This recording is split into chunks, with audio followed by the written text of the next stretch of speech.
Checho tukwebaza okubanga okyali naffe wano ku Dota TV weebale nnyo emirimu gy'otusizaako engalo eyeetekateeka okugenda okukola nawe tukwagaliza ekiseera ekirungi. Nze Kefas Mayumba ne munange Luchams Isaac ku lw'abannaffe abategeera olulimi olw'obubonero. Nga bulijjo Amasukkulumu tusooka n'ebikulu ebigalimu. Ebikulu mu Masukkulumu. Saava zino ennene baatuwadde empaka n'ennaku z'omwezi 17 kubanga zaali mu kukyusibwa. Ebyokufa kwa Ziggy Wine biranze. Poliisi yategeeza nga bw'erina akatambi keerinda nga 17 omwezi guno.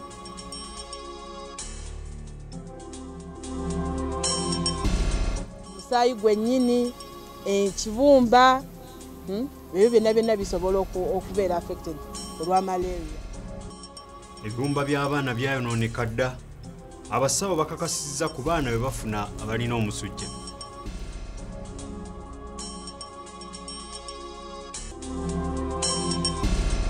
Ate nga ssemateeka akawaayiro 6.5 kagamba omuntu yenna bw'anaalondebwa mu kukwatibwa ebyokulonda naye omuntu wa gavumenti ajja kugulekulira. Kati yabakama yagaana okugulekulira. Ono ekifo yakifuna mu bukyamu. Munnamateeka Mabirizi ekya Simon Mugenyi okufuna omulimu mu kakiiko k'ebyokulonda akiwakanyiriza mu kkooti.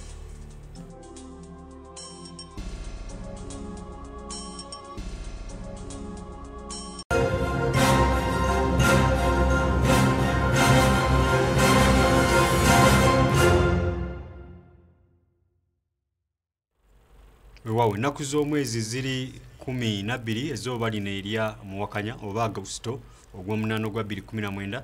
Masukkulumu tugadanise n'ag'abasawo abeegattira mu kibiina Uganda Medical Association bano basinzidde mulago olumukuŋŋaana bannamawulire ne bategeeza nti kakati bafuna abaana abalina omusujja gw'ensiri naye nga mwattu ebibumba byabwe ebyayonooneka dda.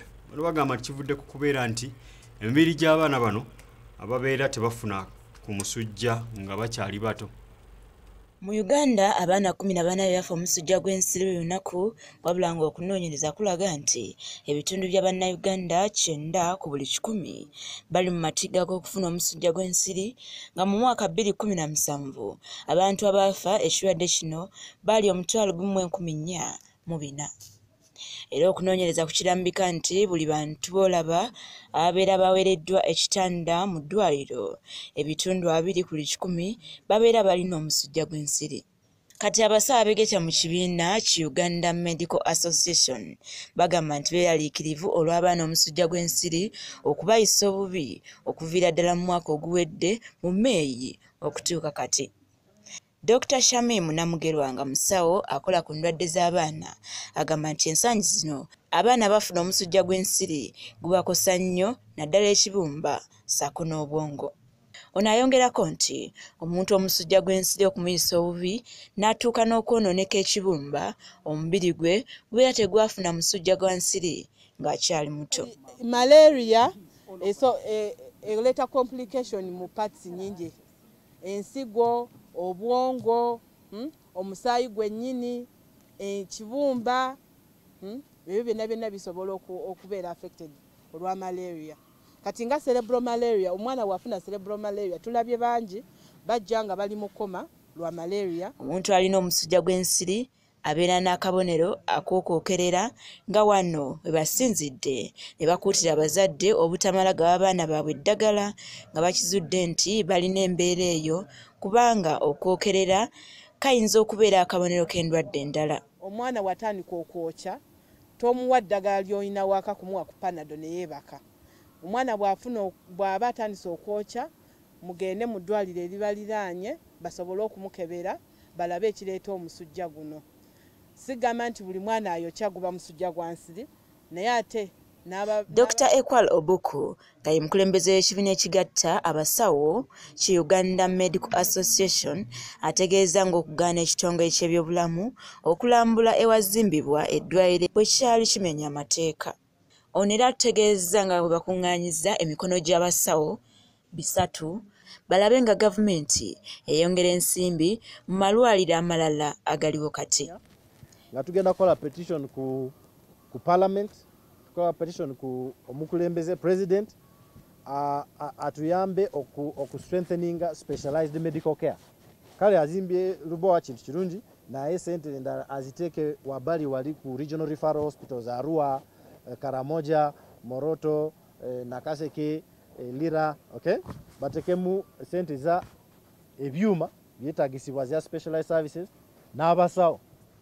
Ebintu ebisookerwako okuziyiza omusujja gw'ensiri kuliko okusula mu katimba k'ensiri, okusaawa ensiko ekuliraanye, ssaako n'okuggyawo amazzi agabeera galegamye ewakwetoolodde. Rita Nalukenge, Delta TV, Amasukkulumu. Waawo ebyo biwulidde. Nga bitaddeko ku mabbali avubuka abawangaalira mu bitundu eby'Kamwokya nga ba kisinde kya People Power batadde poliisi ya kuno kuninga eva ennyonnyole obulambulukufu bwa bannabazzi battibwa mu ngeri etannaba kutegerekeka. Bano bawadde poliisi nsalesale wa wiiki emu yokka nga efulumiza alipoota ekwata ku bantu baabwe bano era nga singa kino tekikolebwa bategeeza nti bakutwala kitongole kya poliisi ewa Rebecca Twakadaga Speaker Parliament nabo baweeyo okwemulugunya kwabwe. Emirundi mingi ebitongole ebikuumaddembe omuli poliisi n'amagye bibadde nga birabwako mu lujjudde nga bigobagana n'abavubuka ba People Power mu bitundu ebyenjawulo nga bagezaako okubaziza okwekalakaasa n'okubakkakkanya. Mu bunyoolagano ng'obwo abamu balugulamu obulamu nga mu bano mwe muli Yasin Kawuma ngono yakubibwa amasasi mu bitundu bya Arua, Hakimu Ssekamwa ngono yatomerwa mmotoka mu mbeera y'emu, n'omuyimbi Ziggy Wine ngono n'enfaaye n'okutuusa kati ekyatankanyibwa. Wano abavubuka ba People Power nga bayita mu kibiina kyabwe ki Youth Brigade basinzidde Kamwokya ku Dream Studio ne bakayukira poliisi Efulumye Alipoota ku bantu baabwe abazenga bafa mu mbeera eyo. Twagala batuwa Alipoota lwaki batta Yasin Kawuma nga omuntu ayambadde uniform y'eggwanga Uganda yamukuba amasasi. Twagala batuwa Alipoota lwaki batomera muganda waffe omuvubuka munnaffe yali wa myaka 21 gwe bayita Akimu Sekamwa. Twagala batuwa Alipoota ku muvubuka munnaffe eyawambibwa ne bamala ne bamusuula emulago Ziggy Wine. Tugenda teekawo envumbo ku basirikale bonna abapoliisi ku bitongole byonna ebya poliisi era nga tubiragira okutuwa lipooti ya Kawuma, tubiragira okutuwa lipooti eya Ziggy Wine mangu nnyo ddala tetugenda kukkiriza. Bano bagamba nti singa wiiki gye bawadde poliisi eggwako nga tefulumiza alipoota eyo bakukunga abavubuka bonna okwetoola eggwanga lyonna boolekere ewa sipiika batwaleyo okwemulugunya kwabwe. Tisinga wiiki emu eggwako nga temutuwadde alipoota ku nsonga ezo ze zitukoonyeeko, leero nga ffe abavubuka nga leero lunaku lwaffe tugenda kukwata ekiwandiiko kyaffe tukitwala eri Paalamenti mu mirembe era tujja kunga abavubuka mwenna okwetooloola eggwanga Uganda lyonna abayita mu mbeera gye tuyitamu. Wabula bano omwogezi wa poliisi Fred Enanga abaanukudde era n'abawagabuwa okussa okwemulugunya kwabwe mu buwandiike basobole okutwalira ewa ssenkulu wa poliisi Martin Okoth Ochola. Si yenkola ennuŋŋamu balina kukikola mu buwandiike mu butongole nga bawandiikira IGP nga balaga biki bye baagala poliisi ng'ekitongole eyanukule naye si byakuyitira mu nkuubo nti twagala kino na kino. Mu ngeri ey'enjawulo bano era bennyamivu olwa gavumenti ya kuno obutafa ku bavubuka ng'abali mu buyinza bekkusa bokka na bokka olwo bo abavubuka ne basigala nga bayagga. Bano kati basazeewo ku lunaku olw'abavubuka olwaleero obuteetaba ku mikolo gy'eggwanga wabula ne bakungubagira e Kamwokya olw'ebyo ebitagenda bulungi mu ggwanga. Fenno olunaku si lwa kujaganya kubanga tewali kitujaganyisa wabula lunaku lwa kukungubaga kubanga bo batubulakamiri nga nateekamu abavubuka mu gavumenti mwebali Evelyn Anite minisita muvubuka wa myaka 20 tanaweza na myaka ameka naye bw'obuuza minisita oba ayina authorities sobola okuyamba abavubuka nga tatambulidde ku ntoli za Museveni bakola Museveni byakola ki. Wabula yo gavumenti ng'eyita mu minisita w'abavubuka Nakiwala Kiyingi gye buvuddeko yategeeza nti bye bakoledde abavubuka birabwako n'ow'ettulu kuba bawadde abavubuka ensimbi nnyingi okusobola okwekulaakulanya. Abaana emitwalo 20 n'omusobyo be beetaba mu program ya Youth Livelihood. Abaana bawerera ddala nga 8 be beetaba mu Green Jobs Program. Wetwogerera bino ng'omuwendo gw'Abannayuganda gulinnya buli lukya era nga kati bakunukkiriza mu bukaddaana kyokka nga ku bano ebitundu nga 7 by'abavubuka. Mike Mutebi, Delta TV Amasukkulumu. Waawo abesunga okwambala engule nga bataddeko ku mabbali poliisi etegeezezza nti n'ebikwata ku nsonga y'okufa kwa Ziggy Wine eniridde butambi obugenda okugiweebwa ng'ennaku z'omwezi 17 omwezi guno obwongera okunnyonnyola engeri Mike Alinda amanyiddwa nga Ziggy Wine yafaamu. Wadde nga poliisi gyebuvuddeko yavaayo n'eyatula ng'okufa kw'omugenzi Mike Alinda amanyiddwa nga Ziggy Wine bwe kwava ku kabenje ne gye buli kati abantu abamu bakyabuusabuusa ekyaviirako okufa kw'omuntu ono. Mu kwongera okwagala okufuna obukakafu ku ngeri omugenzi gye yasuulibwa ku ddwaliro e Mulago, poliisi egenda kufuna obutambi okwekenneenya ebyaliwo nga Ziggy atuusibwa e Mulago. Obutambi buno baatuwadde mpaka ng'ennaku z'omwezi 17 nti kamera zino ezibeera kungulu zikuuma ekifaananyi okumala essaawa 24. Essaawa 24 ziyitawo bakasuka ekifaananyi ekyo eri kyenandiise saava ennene esobola okuzikuuma okumalira ddala akaseera. So saava zino ennene baatuwadde mpaka ng'ennaku z'omwezi 17 kubanga zaali mu kukyusibwa. Fred Enanga Ssekama wa poliisi mu ggwanga bw'abadde mu lukuŋŋaana lwa bannamawulire ategeezza nga bwe basuubira okufuna obutambi buno obutasooka nga 17 omwezi guno bawekenneenye. Enanga asinzidde mu lukuŋŋaana luno n'asaba abakulembeze b'ekisinde kya People Power okuteekanga mu buwandiike ekintu kyonna kye beemulugunyaako eri poliisi bakome okubyogereranga ku mitimbagano gy'ebyempuliziganya. Ono agamba nti ekisinde ekyeteeseteese obulungi kirina okumanya emitendera poliisi mweyita ng'ekola emirimu gyayo gye balina okugoberera singa baba n'okwemulugunya. Ng'ekibiina ekibeera nga kyeteeseteese bulungi batuule bawandiike balabe balage basabe ebyo bye beetaaga tubaanukule tujja kusobola okubaanukula mu butongole ku ebyo baba basabye. Mu ngeri y'emu poliisi erina galagi mu bitundu by'Ebugembe gyekwatiddemu emmotoka ezisoba mu 5 nga zino zibadde zabbibwa ne zikyusibwa langi mu bitundu eby'enjawulo.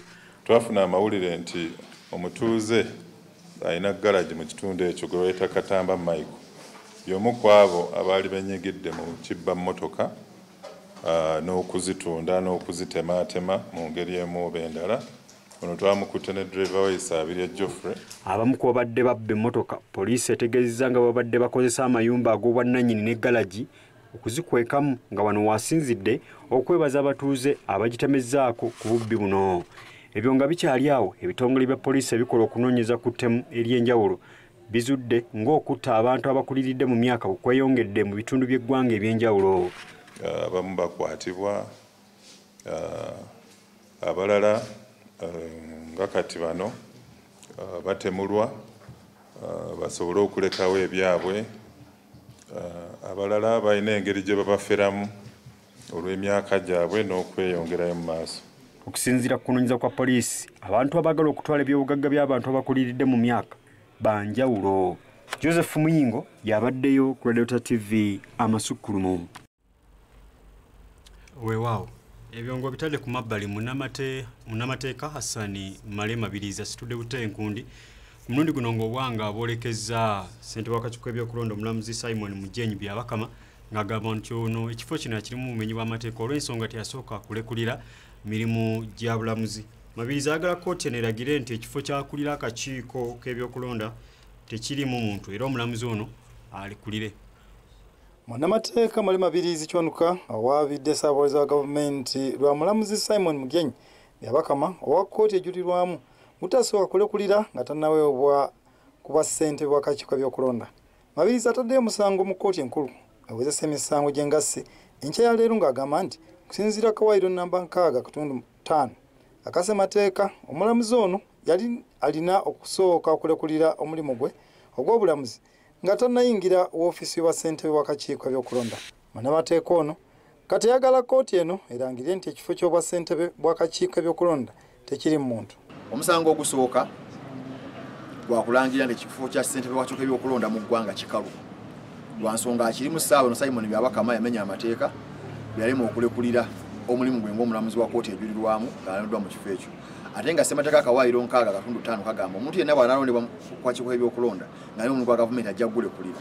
kati byabakama yagaana okulekulira agenda mu maaso nga asayininga bapulanga omulamuzi wa kooti ejulirwamu agenda mu maaso ne mu judiciary bamuteekako ng'omulamuzi ali ku assignment kati okimenya mateeka nekyo atayinza kuba nti omulamuzi wa kooti by'ebyokulonda yobaana ayagala omuyita e Masaka oba Empigi awo obujuzi bwa kansala anaagendayo ate mu maaso g'omulamuzi magistrate kati ebintu ebyo byakubuzaabuza.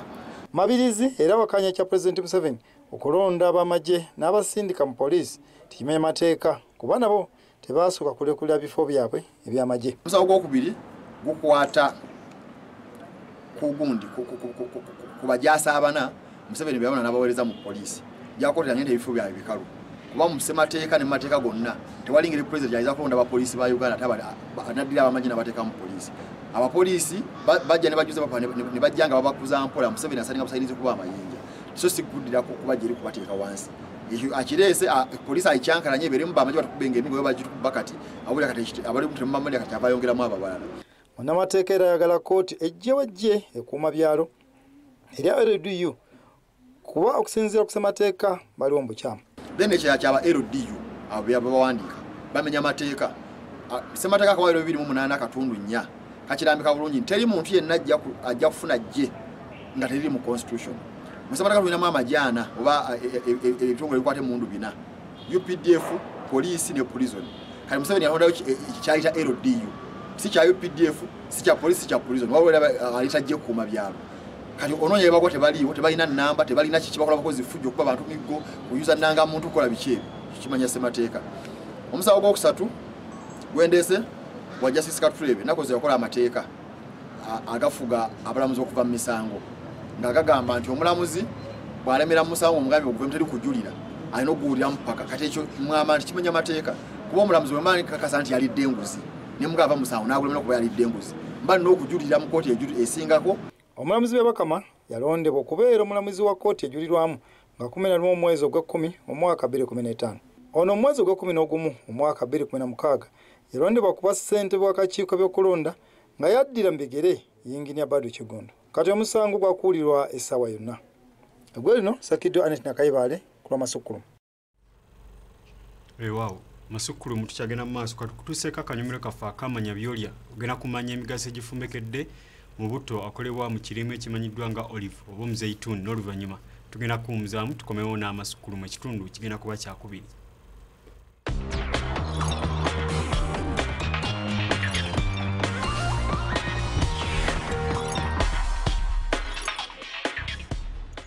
Butto ava mu kimera kya olive asinga kuva mu Buyonaani era nga bano be basinga okulima ekibala kino.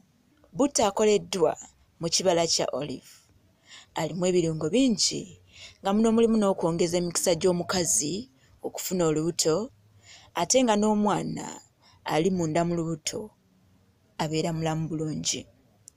Abakugu batukubiriza nti kyandibadde kirungi okukozesa butto ava mu kibala kino ng'omusiikisa ekintu kyonna ky'ogenda okulya anti ye taleeta birwadde bya mutima wabula ng'alimu ebirungo ebiziyiza ebirwadde by'omutima ng'entunnunsi, puresa n'ebirala.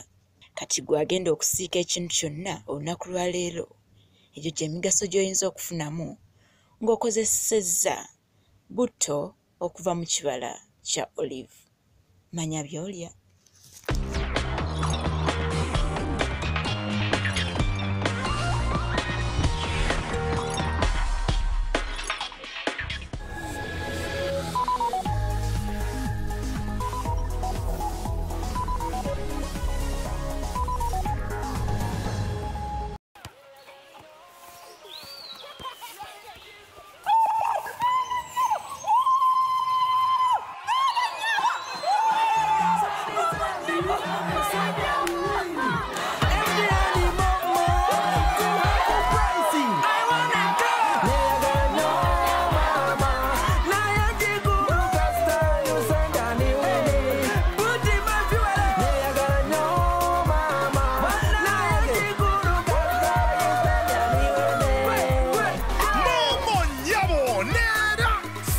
At half price and win with MTN mobile money. Prizes include 24 Toyota Wish cars, 32 boda bodas, lots of money, MTN come with your smartphones and much more. To win, simply dial *165*1# and send money at half price. Everywhere you go, MTN. Kaswa Home Baking Flour yengano y'omuntu wa bulijjo. Engano ya Kaswa Home Baking Flour ekolebwa ebyuma ebisinga okuba eby'omutindo mu nsi yonna okukakasa nti ngano nnyonjo ate nga ya mutindo. Kaswa Home Baking Flour yeekebejjebwa n'ekakasibwa n'epimibwa mu paketi za kilogulaamu 2 n'endala. Ekolebwa Ntake Group of Companies esangibwa mu maduuka amanene n'amatono. Okugikanda etwala amazzi mangi n'evaamu ekiwera. Osobola okugikanda n'ebyuma oba engalo okanda chapati, cakes, amandazi, cookies, birthday cakes, hot cakes, croissant, cream cakes, oba banana cakes. Eno yengano gye tukozesa. Kaswa Home Baking Flour. Neighbor, you look stressed. There are so many bills to pay and the money is delayed again. Water bills, electricity bills, rent. I don't even know what to do. Why don't you get a Center Mobile loan from Centenary Bank to help you clear those bills? But when will the loan be approved also, you? The Center Mobile loan is instant. That's right. You can now get an instant Center Mobile loan from Centenary Bank of up to 2 million shillings. It's so easy. Dial *211# and get cash now on your bank account. Or download the Center Mobile app on your Play Store. Centenary Bank. Centenary Bank is regulated by the Bank of Uganda. Satu. Chichi yene namba satu. Lawono, chiri satu ku Airtel so sinyanga bwe kibadde. Kozesa siringi satu buli katikitiki. Okukuba ku mikutu jonna wano mu Uganda. Ngoli ku Airtel kubira ab'emikutu emirala gyonna ku siringi 3 zokka buli katikitiki.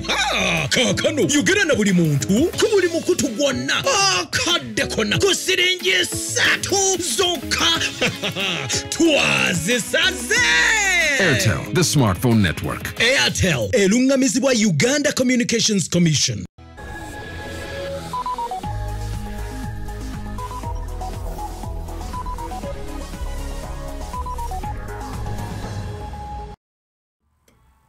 Dakika ziri 22 ezeganye saa 3 ezekyo kyona ku lwaleero tugenze maaso n'Amasukkulumu kitundu kyakubiri tukitandise n'abavubuka basinzidde wali mu mukolo gw'okuza olunaku lw'abavubuka mu nsi yonna nga ne Uganda yeegase ku mawanga amalala lukwatidde wali Kagoma mu disitulikiti y'Ejjinja.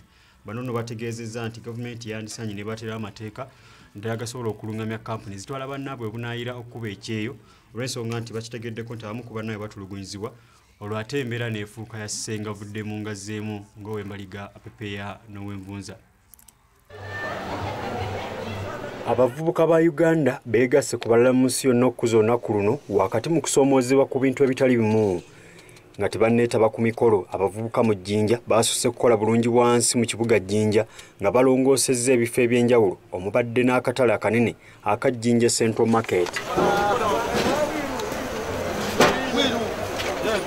Ayub Iguru ssentebe w'abavubuka mu Jjinja annyonnyodde lwaki bakedde kukola bulungi wansi.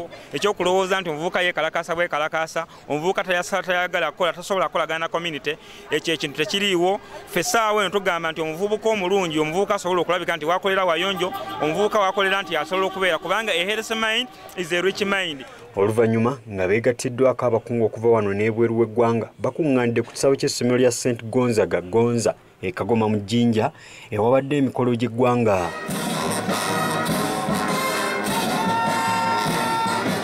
Omukulembeze w'eggwanga General Kaguta Museveni akiikiriddwa omumyuka we Edward Kiwanuka Sekandi. Ono olutuuse ku mikolo asusse kulambula midaala abavubuka n'abakyala kwe booleserezza ebimu ku ebyo bye bakola. Oluvannyuma wabadde okukumba okukoleddwa ekitongole kya poliisi n'ekyamakomera. Lilian Abal akulira abavubuka mu ggwanga ku lw'abavubuka asabye gavumenti okwongera okuteekawo amateeka amakakali ku makampuni agatwala abavubuka okuba ekyeyo obweru w'eggwanga okossaako okwongera okutegeeragana n'amawanga abavubuka bano gye batwalibwa baleme kutulugunyizibwa nga bwe kiri ensangi zino. The National Youth Council supports the labour migration and exports. However, many young people have been illegally trafficked for labour and ended up running into all sorts of problems that have been included physically and sexual abuses and sometimes leading to loss of life. Minisita w'ekikula ky'abantu mu ggwanga Janet Balunzi Mukwaya asabye abavubuka okwettanira emirimu egy'emikono wabula n'abasaba okwekuuma nga balamu olwo banaasobola okugasa eggwanga. That's why I appeal to you, all the young people in Uganda, to take up employable skills through vocational education, but also to go for testing for HIV/AIDS to know that you are safe. Gatani nasoma bubaka wa president, omuyuka wa president wa kitiibwa Edward Kiwanuka Sekandi asose kutongoza kuzimba kitebe kya district empya eya Jinja eyakutuddwa ku kitundu kya Jinja City. Mu bubaka bwe President Museveni asaba abavubuka okweyambisa enteekateeka za gavumenti ez'enjawulo ez'abavubuka eziriwo kaakati okusobola okukola ennyo okwejja mu bwavu. Let us set our eyes on transformation and sustainability of our wealth to ensure that we have a good life free of poverty. Era asabye nti tuteesera n'ebirowoozo okubona engeri ng'abavubuka okubona engeri gye tuyinza okujjuzaamu embeera yaffe bwe tuba.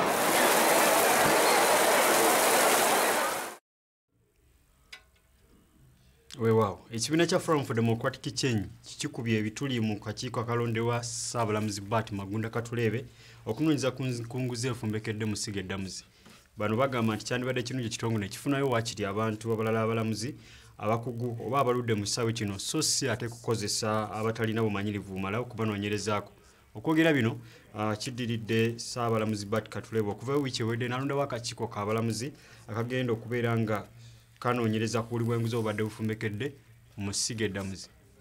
Sabbiiti ewedde Ssaabalamuzi w'Essiga Eddamuzi Bart Katuleebe yavaayo n'alonda akakiiko k'abantu 5 abagenda okukola okunoonyereza ku balamuzi abagufudde omuze okulya enguzi mu kitongole kyabwe nga ku bano kuliko Vincent Emmy Mugabo, Susan Abinyo, Godfrey Kaweesa, Ayebale tumwebaze ne Solomon Muyita.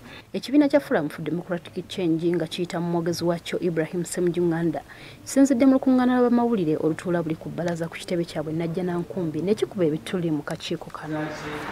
Ekitongole kiramuzi naddala Chief Justice bakozesezza nnyo akacupa akakalu akakanyigira omulamuzi ne bakweka ebintu bingi ebigenda maaso mu kitongole kiramuzi.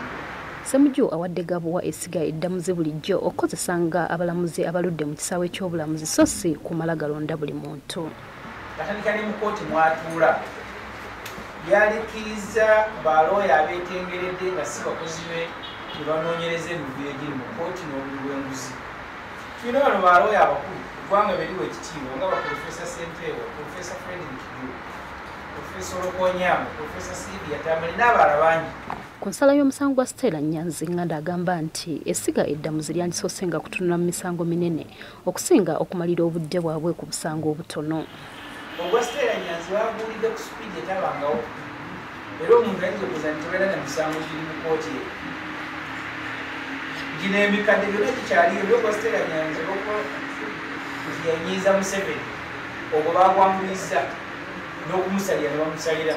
Mu ngeri y'emu ekibiina kya FDC kivuddeyo ne kivumirira engeri gavumenti gyekuttemu ensonga z'abavubuka mu ggwanga.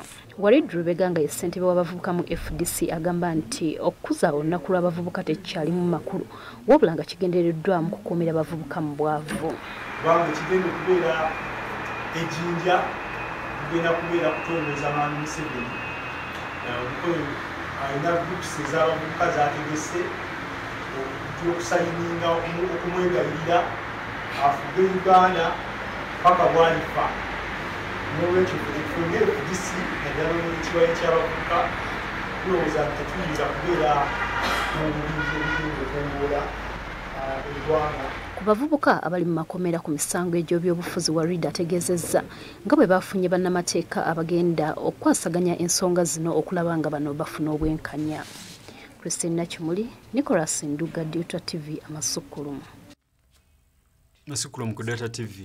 Omubaka wa Kyadondo East, Robert Kyagulanyi Ssentamu olunaku olwaleero alabiseeko mu maaso g'omulamuzi wa kkooti eya ku luguudo Buganda ngano yayisibwa ku misango egy'okujeemera ebiragiro neyekalakaasa nga wakanya ekyomusolo ogwa OTT.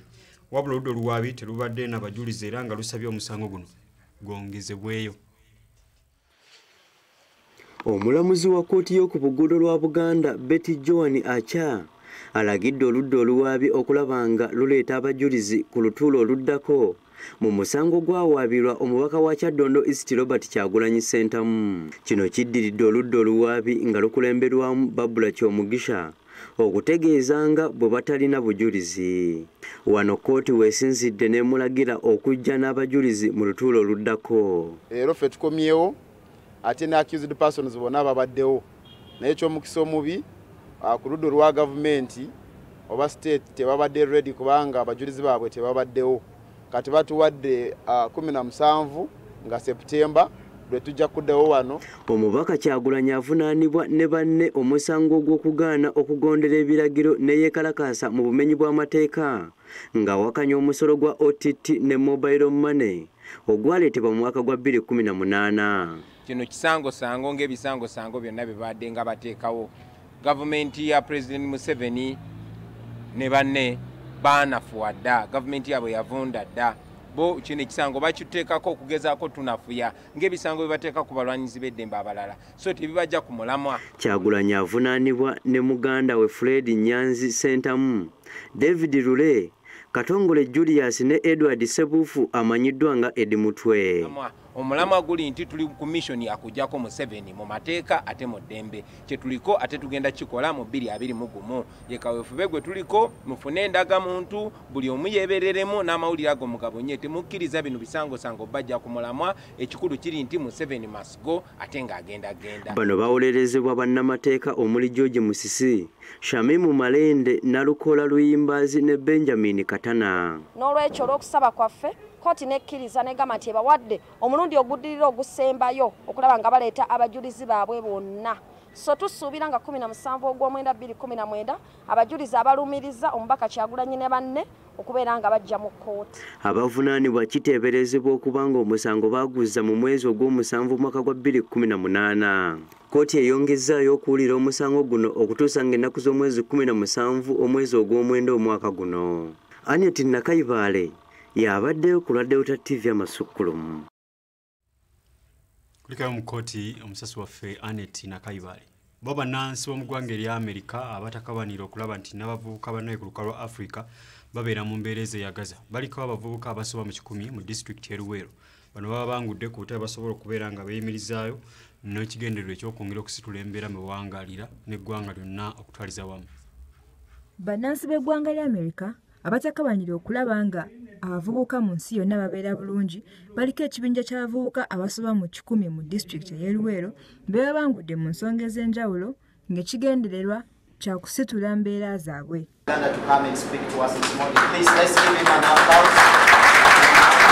Ababangudde bavudde mu magombolola ag'enjawulo agakola disitulikiti y'Eluweero era nga babadde bakuŋŋaanidde kati kamu gye bamaze sabbiiti nnamba nga basomesebwa ebikwata ku bulamu bwabwe n'ebyenkulaakulana. Now, as I was seeing you, watching you give us a talk, I was looking at your breast cord, and as a fashionist who wants to do fashion. Omukyala owa disitulikiti y'Eluweero Nakate Lilian nga yakoze ogw'okusikiriza Abamerika bano okuleetera abavubuka omusomo annyonnyodde ku nteekateeka eno. Basazeewo bajje bakole enkambi wano mu Luweero naye ng'ekwata ku bavubuka abajja waggulu mu nsonga y'okulaba nti babaako kye beekolera ate ne bakikola bulungi. So babadde ono asinzidde wano n'ategeeza ng'endowooza y'abavubuka ekyali ey'emabega ennyo gye baagala okusooka okulwanako okulaba nga bwe baba baliko n'akasente ke bafunye okuva mu gavumenti ne mu bantu ssekinnoomu baba basobola okugenda mu maaso. Obuzibu obumu bwe tubasanzeemu kukyusa ndowooza yaffe bayina amaanyi mangi naye tuba twagala amaanyi ago bagateeke mu bintu bye bategeera obulungi nti ne bwe baba babawadde support yonna financially oba okubongeramu okuba traininga basobola okulaba nga bavaamu nga bakoze emirimu gyabwe bulungi nnyo. Nakati akubiriza abavubuka okukola ebituufu mu budde bwe balimu basobole okukolera obukadde bwabwe. Tukola abavubuka mbakubiriza musobole okulaba nti mukola ekyo ekituufu mu budde buno nga butuufu kubanga obuvubuka tosobola bubeeramu forever oba paka era waliwo ekiseera ekituuka n'ova mu buvubuka n'oba nga ate kati ofuuse oba muntu mukulu. Abakulembeze Luweero balwanye nnyo okulaba nga basitula abavubuka era nga mu mbeera eno gye buvuddeko omubaka w'abamunaanika mu lukiiko lw'eggwanga olukulu Dr. Jesse Muyingo yabawa bbomba ezifuuya ebirime n'abasaba okuzikozesa beekulaakulanye. Nga mukola nga mbakwasa bbomba zino okukwasabira emusajja Katonda. Abavubuka bano bagamba nti bayambiddwako abakulembeze baabwe nabo bagenda kukola kyonna ekisoboka okulaba nga bakulaakulanya obulamu busobole okubanyumira. Sigenda kutuyamba nnyo okwongera okutumbula omutindo gw'okulima kwaffe nga bw'omanyi nti kati ensangi zino kizibu okulima nga tolina bbomba, twetaaga okufuuyira. Bye bimu ku bizibu bye tubadde tulina era ebibadde bitusoomooza. Singa abakulembeze ku mitendera egy'enjawulo bavaayo ne bakwata ku bavubuka, kyakuyamba nnyo okumalawo obubenyi bw'amateeka okukendeera. Ayo poliisi mu disitulikiti y'Emukono erabudde abakubi b'ebifaananyi naddala abettanira emikolo egy'enjawulo okutakubanga abantu bifaananyi nga tebasoose kubafunako olukusa ate ne baagala okubibaguza ku mpaka. Kino bibadde mu bitundu eby'Emukono era nga kigambibwa okuba nti nabamu ku bakubi b'ebifaananyi bakiguddeko bwe bawalabudde nga bagamba nti bakubye abantu ebifaananyi kyokka nga tebasoose kubebuuzaako. Akwasaganya poliisi n'omuntu wa bulijjo Richard Muggo bw'abadde asinkanya akuba ebifaananyi ababiguza abantu mu mikolo egy'enjawulo mu disitulikiti y'Emukono abalabudde okuba abeegendereza bwe baba bakola omulimu gwabwe ogw'okutunda ebifaananyi ku mikolo gye baba bagenzeeko. Muggo agamba nti abamu ku bakuba ebifaananyi bagenda ne bakuba omuntu ekifaananyi ate ne bagenda mu maaso n'olumu ne bakyusa enfaanana ye nga kino agambye nti kimanya mateeka. Mu nsi ez'enjawulo ezimu okuba obukubi ekifaananyi ky'omuntu n'okikuba mu ngeri ey'enjawulo n'okigeza ne kibanga omutwe gufuuse nga maapu ya Uganda eno ne kifaanana bwe kiti muganda we bayinza okukwata ne bakutwala mu mugaza amateeka ne bakusiba. Mugwe abasabye baba bakola emirimu gyabwe bagikolere mu mateeka kuba ebifaananyi bakuba abantu n'obutambi bakwata ku mikolo gy'abantu tebalina kumala gabikwata.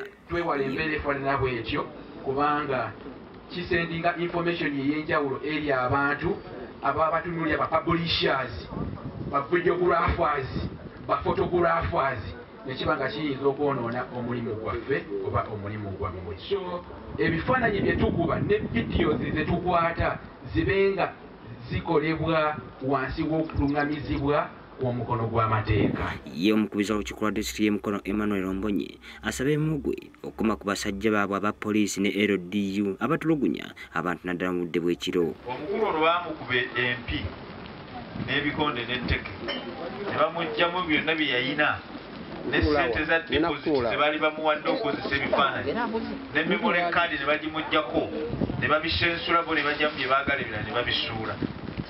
N'atandika okunoonya kyagamba bakasitoma nga takiraba naye nga babimukoze ye poliisi. Bano babadde basinkanya abakubi b'ebifaananyi okulaba nga balonda obukulembeze bwabwe obugenda okubayambako okulungamya omulimu gwabwe n'okulaba nga bakola ku bizibu bibadde basoomooza. Agenda otutuuka mu kifo ekyo gyakubye ebifaananyi ne bamulemesa okukola ki okubeera ng'atunda ebifaananyi bye nga abasirikale abakuuma ekifo ekyo baagala ssente empitirivu ezitajja na mu bifaananyi byakoze eki byabeera ku by'olunaku olwo. Bano balonzera n'okulayiza obukulembeze obugenda okubayambako okulungamya omulimu gwabwe n'engeri gye bagenda okukolamu era nga ssentebe alondeddwa ye Ssalongo Jonathan Mwonge. Omuvubuka abadde ateeberezebwa okuba nti mubbi wa bodaboda alula oluvannyuma lw'abatuuze mu disitulikiti y'e Lwengo okumutabukira enju ne bagikumako omuliro.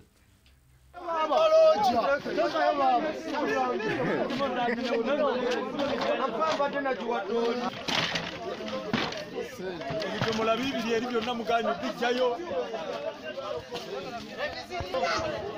Tulemesa okulya emmere, tukola sale zaffe tugula piki, tufuna looni, ababbi poliisi. Yo tusibyeko ababbi. Ibana babbi ya munnange envuga naye ku stage. Netwa twagala tumusanze enyumba maneja kana kikone. Evewo era muliro kuko kula kukumye. Enyundo sochomu. Mtuse kulabula kwange nja kunyola ensingo. Ababbi tubakoye matete. Tujja kutaba mukomu. Mukitegedde. Abaana bali makomero lwabana ababbi bano. Tujja batta fe tubakoye. Naye omuvubuka ono okuva edda twali tumumanyi nti alinamu emize naye waffe nga tagitulaga kubanga ewaffe bamukwatako omulundi gumu ng'azizza emisango naye okuva olwo situdanga mukola ki kumusanga nti azizza omusango ewaffe era mbadde noonyereza nnyo ku ye embeera eno etuuse olwaleero ebintu alabika abbeeri naye wano ewaffe abadde tabbawo era nga ffe twamufuula omuntu naye mu mbeera eno etuuseewo bannange aba boodabooda pikipiki nze kyensaba akantu kano akuuma akatulakinga akanoonyereza bannaye mu bweyambise mu bugule.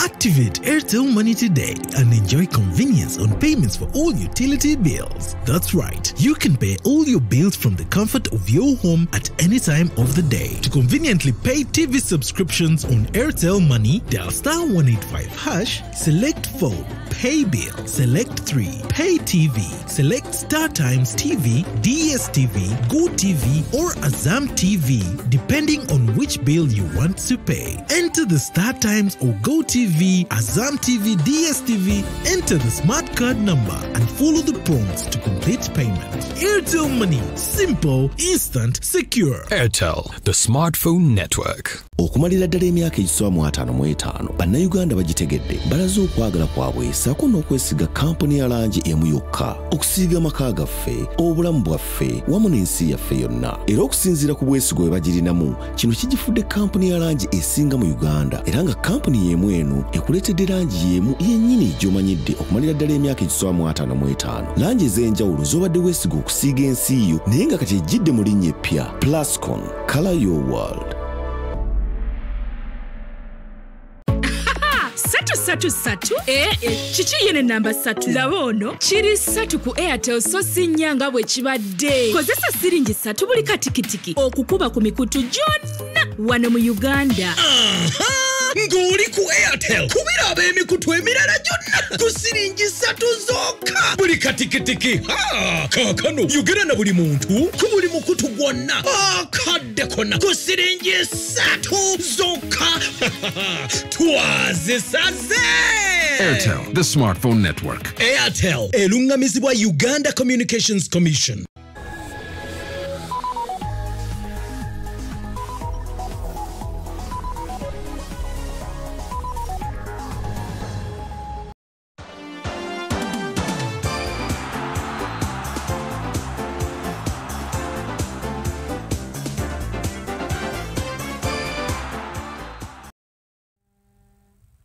Agebye emizannyo tugatandise naga abaddukanya omuzannyo gw'ebikonde nga bakulembeddwa mu pulezidenti w'ekibiina ekifuga omuzannyo guno bakukulumidde gavumenti ya kuno olw'okuba omuwendo gw'abazannyi mutono abagenda okuvuganya mu mpaka eza All Africa Games zino nga zakuyindira e Morocco omwezi guno. Bino byogeddwa mu kwanjula bannamawulire ttiimu esunsuddwa ey'abazannyi 8 n'abatendesi 2 bano nga bagenda kubissaamu engato boolekere emitala w'amayanja okukiikira eggwanga mu kifo ky'abazannyi 20. Atuwe watu bagamba no boxing badde mulete midali nefe sente zetuyina tujja kusobola kusupporting abantu 10 from Uganda Boxing Federation. Kitegeeza nti tulina okufuna abazannyi 8 ne ba officials 2 okuva mu timu bagenda okukiikira mu All Africa Games. Bino ebikubigambo pulezidenti w'ekibiina ekifuga ebikonde byayogedde wabadde ayanjula bannamawulire ttiimu y'abakuba ebikonde abagenda okukiikira eggwanga mpaka za All Africa Games. Ono enyamidde okuba newankubadde babadde baagala bewole batwale ttiimu enzijuvu kino tekyasoose kuba baaganiddwa akakiiko ka National Council Sports. Tubasaba ne tugamba what if bwe tufuna ssente zaffe nga federation ne twewola ssente mu mikwano gyaffe ne tusupportinga abazannyi abasigadde okuweza full teams nga bwe zirina okuba. Still ne bamaintinga ground yabwe ne bagamba no tusakola ki ategeezezza nti engeri empaka z'ebikonde ezitali za kusunsulamu bagenda mpaka za Olympics babadde beetaaga okutwala ttiimu enzijuvu kuba alina essuubi nti bonna abamaze emyezi 3 mu kutendekebwa babadde n'obusobozi okuwangula emidaali. Wabaddewo okusitaana kulonda abazannyi bagenda omuli abalenzi 6 n'abawala 2 ssaako abatendesa 2 era nga kino Muhanji agamba nti kikoleddwa na bwegendereza. Technical committee netuula ne bacomparinga so many factors. Batumye ebintu bingi nnyo omuli experience y'abazanyi omuli aggressiveness kusinza abaana nge bakola kibadde batrainingamu okupikinga abaana abazanyi 8. Abamu ku bazanyi mulimu champion Bisinje Isaac Masembe, David Kavuma, Shadil Musa Bogi, ono captain. Songa mbawala mulimu Jalia Noha ne Helen Baleke. Bwabatendesi mulimu Masse Mukankusi, wabakazi ne Medi Mulandi.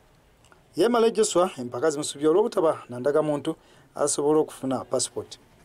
Bo abazanyi abatagenze Muhanji abategezezza nga bwe waliwo empaka ze bagenda okwetabamu.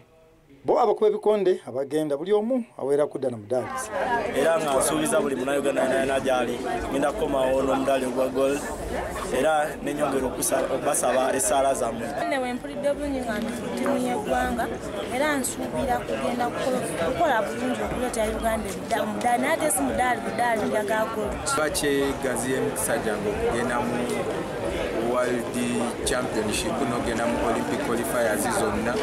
Songa Moses Muhanji empaka wakuzibeeramu kyokka nga ayitiddwa kibiina ekifuga ebikonde mu nsi yonna. Sako Steven akigafula ng'omusazi w'ebikonde ali ku ddaali ensi yonna. James Manja, Leta TV, Amasukulu. Wawate abatendesi b'omupiira omuli owa kilabu eya wakisoja nti myuka omutendesi waayo amanyiddwa nga James Odochi Sako Eric Ndifuna ngono ye mutendesi wa kilabu ya Toro FC. Buli omu alaga bumalirivu nti omupiira ogw'enkya bagenda kuguwangula. Kyokka bano balwanira bifo mu kikopo ekya Perusi na Super 8. Abazannyi bayinza okuba nga omupiira guno tebagenda kubaamu buli mutendesi awera nti tebagenda kubakosa. Tusuubira kugiwankiza okubanga tumanyiga okufuna obubonero kwa World Games. So ekyo tekigenda kuba kipya okufuna obubonero bwawe. Tusuubira era tujja kukola bulungi mutuli kwawe. Nga wakiso tiimu noli nafe tulina abaana nga twaluzina okulaga kisisi naye tulina ensobi zetwala okuseza ensubira omupiira gw'enkyalo okukola gwakula akoki omuliko yakyatukuaa naye olumu omupiira gusambibwa mu saayi tugenda naye emisentulabe egambo olwotebicu. Zempaka za Airtel Rising Stars zikyagenda mu maaso era nga olunaku olw'eggulo ekitundu kya Eastern ne Northern Eastern lwe bazanyiza nnya zaazo eza ttiimu omuli ya Shi Kataka ne Olira bawangudde mu bawala so nga ate Busia Trust ne Lifeline zawangudde ez'abalinzi. Empaka zino zigendereddwamu kwongera kusitula bitone by'abaana n'okubakwasizaako okwongera y'omu maaso ebitone byabwe. Empaka za Airtel Rising Stars zatandika mwaka 2011 era nga guno gwe mulundi ogw'omunana nga zitojjera era ebitone bingi bikubiddwako enfuufu abantu abalina okubiyamba bwe basobodde okubyongererayo. Mu bamu ku boogerwako ensangi zino nga bava mu mpaka zino mulimu Farouk Miya, Kezironi Kizito, Mustafa Kiza, Martini Kiza, Alani Okelo, Muhammad Shabani n'abalala bangi nga era bwe kibadde emyaka egikubiddwa emabega buli kitundu ekyagerekebwa FUFA enteekateeka eno nayo etambuliddeyo nnyo era abaana bangi bagifunidde mu ddala nga bwe kiri nti bannantameggwa ba Kampala wamu ne Buganda bamala dde okumanyibwa ezizannyiddwa olwaleero okumanya bannantameggwa ba Eastern ne North Eastern abawala ziwanguddwa essomo lya Shikataka nga be baziwangula n'omwaka ogwedde so nga North Eastern Olira High School lye liwangudde.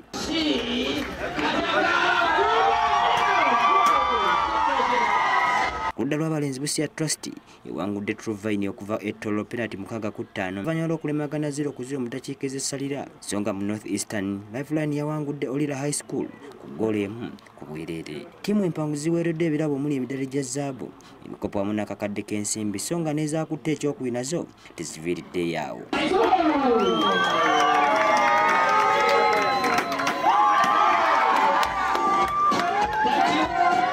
Amyuka ssentebe wa district Sloti abasambi bano abasibiridde entanda y'okubeera empisa wamu n'obuteerabira bitabo. One, you must be disciplined.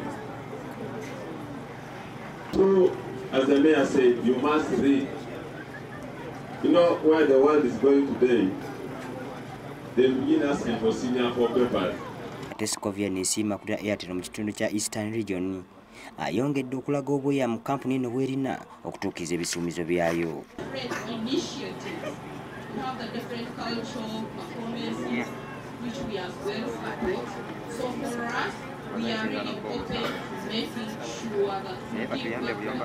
Abazannyi abalondeddwamu bagenda kwetaba mu mpaka z'eggwanga ezigenda okubeera mu kisaawe kya KCCA Rugogo ng'omuwanguzi wakuwa obukadde bw'ensimbi obuli eyo mu 7. Wiikendi ejja empaka zino zikyagendera ddala mu maaso nga Bugolo nga zaakubeera mu disitulikiti y'Erira okulondako bannantamego ba Northern Region wamu ne West Nile. Gerard Mutumba, Delta TV Amasukkulumu. Ate nga liigi ya chess yeeyongera okutojjera mu Kampala abazannyi abagyetabyemu muli ne pulezidenti w'ekibiina ekifuga omuzannyo guno mu ggwanga bagamba omutindo gugenze waggulu. Kidiridde abenzannyi ezibadde ku Nob Hotel ezeetabyemu abazannyi abayitirivu nga bano bajjuzza ebisenge 2 muwetabyemu mubaddemu n'abavugirira empaka zino. So far we have 40 teams, one from Kenya. Sadly today they can't show up, but the level has increased because the kids that are being trained have reached a certain level that they can upset the seniors, especially in the ladies section. Even currently our league is losing to junior. So yeah, the kids have actually really improved. And then the number of teams have improved, so there are many more stronger teams. Last season there were 3 teams that would win the league, potential winners. This season they're about 5. Nzira ku myaka nga bwe zigeze kitambula naba abaana batandise okwongeramu amaanyi kiba kitegeeza naffe ababaddewo tulina okwongeramu kubanga batukalubizizza liigi eno bagenda ne batukozesa draw ate nga ffe ba defending champions. So kikiraga